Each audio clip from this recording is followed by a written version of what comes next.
안녕하세요, 육아동지 여러분, 아육톡입니다. 벌써 올 한 해가 다 저물어 가고 있는데 어떻게 우리 육아동지 여러분들 올해 보낼 준비를 다 하고 계시나요? 저는 내년에 아이가 초등학교에 가면서 이제 학부모가 되는데요. 마음 한편으로 되게 설레기도 하고 기대도 되는데 또 되게 불안하고 걱정되는 마음이 커요. 저도 그 마음을 잘 알죠. 저도 아이 이제 초등학교 보낼 때 되게 걱정하고 뭐 불안한 마음도 있었거든요. 근데 또 시간 지내고 보니까 아이들이 또 대견하게 잘 해내더라고요. 네, 그래서 이번 영상에서는 우리 아이들 초등 입학 전에 미리 준비하면 적응에 도움이 될 만한 것들을 한번 말씀드려 볼게요. 어린이집에 처음 보내거나 유치원에 처음 보낼 때 저희가 말씀드렸던 부분인데요. 아이들이 새로운 장소에서 새로운 생활을 잘 적응하려면 컨디션 조절이 우선이 되어야 하잖아요. 그래서 미리 어린이집 생활 스케줄표에 맞춰서 생활하는 게 나중에 적응을 위해 도움이 된다고 말씀을 드렸었죠. 학교도 비슷해요. 학교는 등교 시간이 몇 시쯤이야? 보통 학교마다 조금 다른 것 같긴 한데 보통은 이제 8시 반에서 8시 50분 사이인 것 같더라고요. 유치원은 저희 아이 같은 경우에는 9시 반까지 등원이라 항상 그래도 되게 촉박하게 갔었거든요. 아침마다. 저도 그렇고 아이도 그렇고 아침잠이 많은 스타일이라 아침이 항상 되게 바쁜데 학교 가면 이제 더 빨리 일어나야 되는구나 이런 거 너무 걱정되는 거 아시죠? 너무 공감. 그렇지. 이제 학교 등교 시간에 진짜 정신 없거든요. 학교 가면은 뭐 챙겨야 하는 준비물도 좀 생기고 아이가 크는 만큼 또 신경 써야 하는 것들이 생기죠. 저는 첫째가 자꾸 지각을 하길래 자꾸 근데 얘가 개의치 않는 것 같은 거예요. 그래서 물어봤죠. 지각을 하는 거에 대해서 어떻게 생각하냐? 넌 아무렇지 않냐? 그랬더니 그렇대요. 그래서 이제 지각을 왜 하면 안 되는지, 이제 사회생활을 하러 가기 전에 학교에서 학습뿐만이 아니라 여러 가지 생활 습관도 배우는데 그 중에 하나가 정해진 시간에 맞춰서 가는 거다. 그 연습을 하는 거다. 그리고 학교에 늦게 가면 다른 친구랑 선생님들한테도 피해를 주게 된다. 이런 이야기를 나누면서 지각을 왜 하면 안 되는지에 대해서 얘기를 해줬죠. 초등학교 1학년 때는 아이랑 등굣길을 같이 가는 경우가 많으시잖아요. 미리 학교 안이나 뭐 교실에 들어가는 건 어렵지만 학교까지 가는 등굣길을 함께 걷는 건 굉장히 도움이 되죠. 아이가 등굣길에 익숙해지도록 도와주고 아유가 우리 여기 이제 아유기 초등학교 가면 여기 학교에 다니는 거야. 정말 재밌겠다 이러면서 아이의 기대감도 높여지고요. 아이가 조금 더 편안하게 느낄 수 있도록 도와주실 수 있어요. 그리고 초등학교 수업 시간이 한 번에 40분이잖아요. 그래서 아이가 한 가지 활동에 좀 집중할 수 있는 시간을 조금씩 늘려주시면 좋을 것 같아요. 거창한 수업을 하시거나 꼭 공부를 해야 하는 거는 아니고요. 좋아하는 그림책을 읽는다든지 그림을 그린다든지 종이접기로 뭘 만든다든지 이런 활동을 하면서 집중하는 시간을 조금씩 늘리는 훈련을 하는 거죠. 만약에 아이가 유아시기 때 어린이집이나 유치원 다니면서 수업 시간에 집중이 좀 어렵다거나 지시 따르기, 규칙 지키기 이런 것들이 좀 어렵다 이런 피드백을 지속적으로 받아봤다면 초등 입학 전에 상담센터나 병원 등 전문 기관에 한번 방문해 보시는 것도 좋을 것 같아요. 실제로 입학하고 나서 좀 지나면 초등학교 1학년 아이들이 상담실에 많이 오거든요. 걱정되는 부분이 좀 있으시다면 아이 입학 전에 전문적인 도움을 받아보시는 거를 추천드려요. 초등 입학 전에 또 가장 큰 걱정거리 중에 하나가 한글 떼야 하나, 얼마나 떼야 하나 이 문제인 것 같아요. 저희가 최순나 선생님 모시고 1학년이 쓴 1학년 가이드북 책 이야기할 때 선생님은 아이가 어느 정도 자연스러운 일상에서 한글을 어느 정도 모르고 있어도 괜찮다, 그냥 와도 된다 이렇게 말씀하셨었거든요. 갑자기 초등학교 1학년 앞두고 1, 2월에 급격하게 한글 학습 시작하다가 아이와의 관계가 나빠지는 걸 걱정하셨던 거죠. 근데 저희 사실 그 영상에 댓글로 좀 시끄럽기는 했잖아요. 몇몇 분들이 그건 너무 현실을 모르는 이야기다. 우리 아이 한글 떼지 않고 학교 갔다가 너무 고생했다. 이런 말씀들을 해주셨거든요. 그건 아마도 최순나 선생님이 하시는 말씀이나 저희가 이제 드렸던 이야기를 조금 오해하신 부분이 있었던 것 같아요. 그래서 이번 영상을 빌어서 다시 저희 생각을 말씀을 드리자면 초등학교 입학 전에 한글 뗄 필요 없다 이렇게 말씀을 드리는 것이 아니라 그 전에 막 아무것도 안 하고 팽팽 놀고 있다가 갑자기 초등학교 입학한다고 1, 2월에 막 애 붙잡고 막 족쳐가면서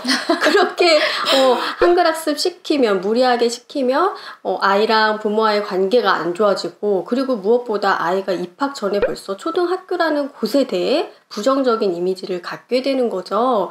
요거를 걱정했다는 거를 중요하게 생각해 주시면 좋을 것 같아요. 맞아요. 아이들이 6, 7세가 되면은 한글에 문자에 더 관심을 보이기 시작하고 아이들이 한글 학습을 할 준비가 되죠. 그 시기에 맞게 아이에게 적절한 도움을 주시면 아이가 한글 읽기도 어느 정도 가능하게 되고 글자 쓰기도 어느 정도 시도할 수 있는 수준이 돼요. 저 같은 경우에도 아이가 이제 6세 생일 지나고 나서 한글 학습을 시도를 했고, 그렇게 하니까 학교 입학 직전에는 읽기는 거의 다 됐고 쓰기도 어느 정도 준비가 됐어요. 따로 뭐 쓰기 교재 같은 거를 한두 권 하기도 했고요. 천천히 여유를 갖고 준비를 하고 부모가 한글 학습에 관심을 갖고 계속 지도를 한다면 입학 직전에는 충분히 아이가 준비될 수가 있어요. 지통 아이는 지금 어느 정도 한글을 뗀 상태예요? 저희 아이는 책 읽기를 워낙 좋아해서 내심 한글 되게 빨리 떼지 않을까 이런 기대감이 사실 있었어요. 그래서 아이가 한글 좀 늦게 떼면 되게 조급해지는 그 마음은 되게 진짜 충분히 공감을 하거든요. 그런 마음을 좀 가라앉히고 아이가 관심을 갖기를 되게 기다렸고 되게 계속 밑작업을 했었죠. 말놀이도 하고 글자 그림책도 보여주고 자연스럽게요. 저도 6세 생일이 지나고 나서 본격적으로 이제 한글 학습을 조금씩 시작하기는 했어요. 처음에는 유똥이 추천해줬던 찬찬 한글 교재로 자음이랑 모음을 익히기도 했고 아하 한글 책 가지고도 자음, 모음, 조합 같은 거 그냥 놀이처럼 많이 보기도 했었어요. 제가 현이 얘기를 들으니까 굉장히 마음이 뿌듯하네요.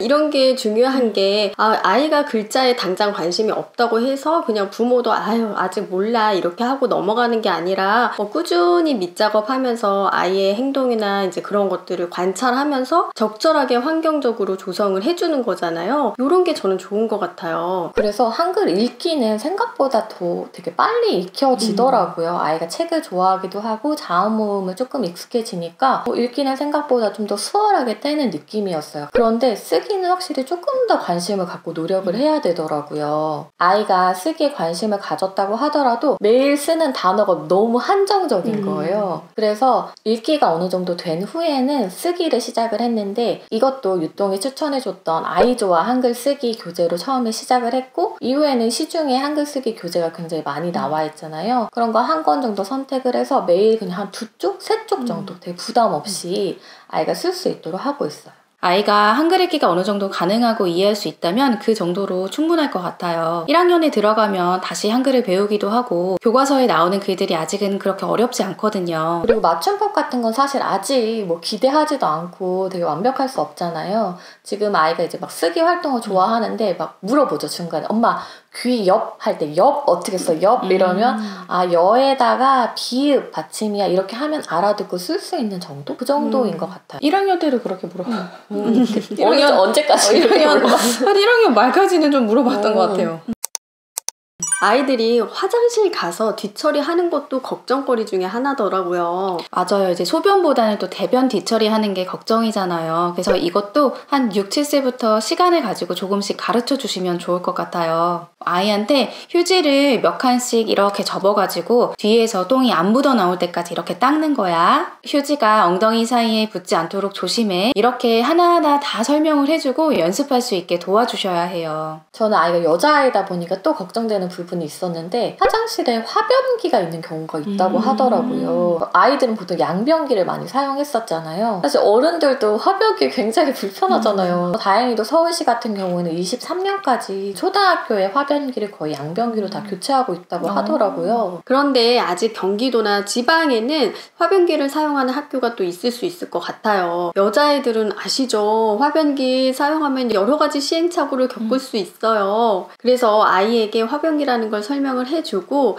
만약에 원한다면 목욕할 때 잠깐씩 연습을 해볼 수도 있을 것 같아요. 그런데 아이가 싫어 귀찮아 나 연습 안 할 거야 가서 잘할 수 있어 이렇게 한다면은 일단 설명만 하고 그래 직접 학교에 가서 맞부딪히면서 기술을 익혀라 이렇게 하셔도 될 것 같아요. 학교에 가면 수업 시간에 정말 급하게 화장실이 가고 싶을 수도 있잖아요. 근데 이때 아이들이 선생님한테 말을 못하는 경우가 있다고 하더라고요. 미리 아이들에게 화장실은 쉬는 시간에 미리미리 갔다 오고 그래도 수업 시간에 정 급하면 선생님한테 이렇게 손들고 화장실에 가고 싶어요 이렇게 얘기하면 돼 하고 알려주세요.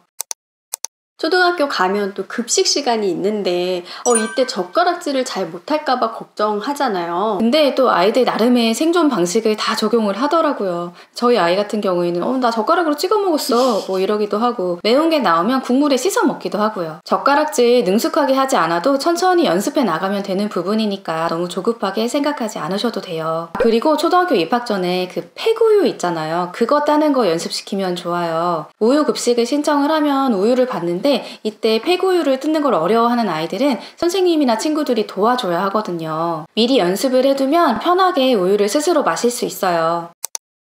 저희 아이는 이제 병설 유치원인데 7세가 되면서 유초등 연계 프로그램을 실시를 하더라고요. 그래서 1, 2학년 언니 오빠들이 한 달에 한두 번 정도 같이 이제 7세 아이들이랑 시간을 보내는 거예요. 같이 도서관에도 가고 키즈 카페도 가고 문화 공연 같은 거 초대해서 같이 공연도 보고 이렇게 놀이를 많이 하더라고요. 아이들이 이제 6세 때 언니 오빠들 같이 유치원 다녔던 언니 오빠들이 놀러 오는 경우가 있잖아요. 너무 반가워하고 되게 좋아하더라고요.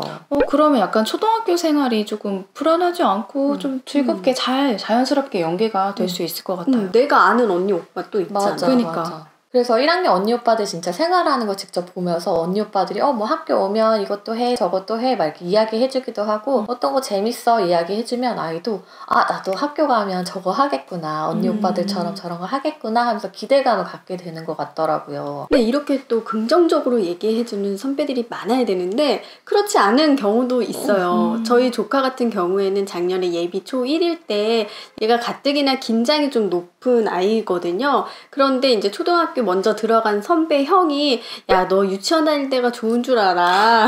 초등학교 들어가면 계속 자리에 앉아 있어야 되고 안 앉아 있으면 선생님한테 혼나고 공부할 것도 얼마나 많은데 막 이렇게 겁을 준 거예요. 그러니까 아이가 얼굴이 점점 굳어지는 게 보이더라고요.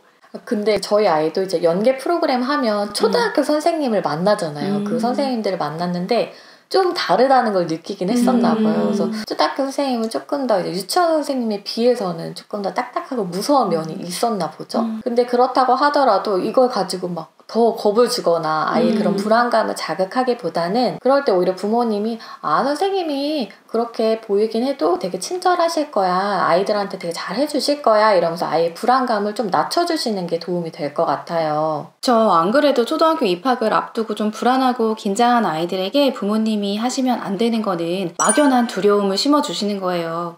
너 이렇게 늦게 일어나면 학교 가가지고 선생님한테 혼난다?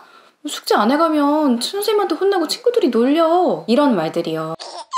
네, 우리 예비 초1 아이들에게 부모님들께서 초등학교라는 곳은 친구들과 선생님이 기다리는 아주 재미있는 곳이라는 거를 말씀해 주시면 좋을 것 같아요. 그래서 아이가 학교 생활에 대한 기대감만 갖고 있어도 초등학교 준비 반은 성공했다, 이렇게 말씀드리고 싶네요. 네, 저희 영상 도움 되셨다면 아육톡 채널 구독해 주시고요. 좋아요도 꾹꾹 눌러주시고 알람도 짜르릉 울려주세요. 육아동지 여러분, 다음에 또 만나요.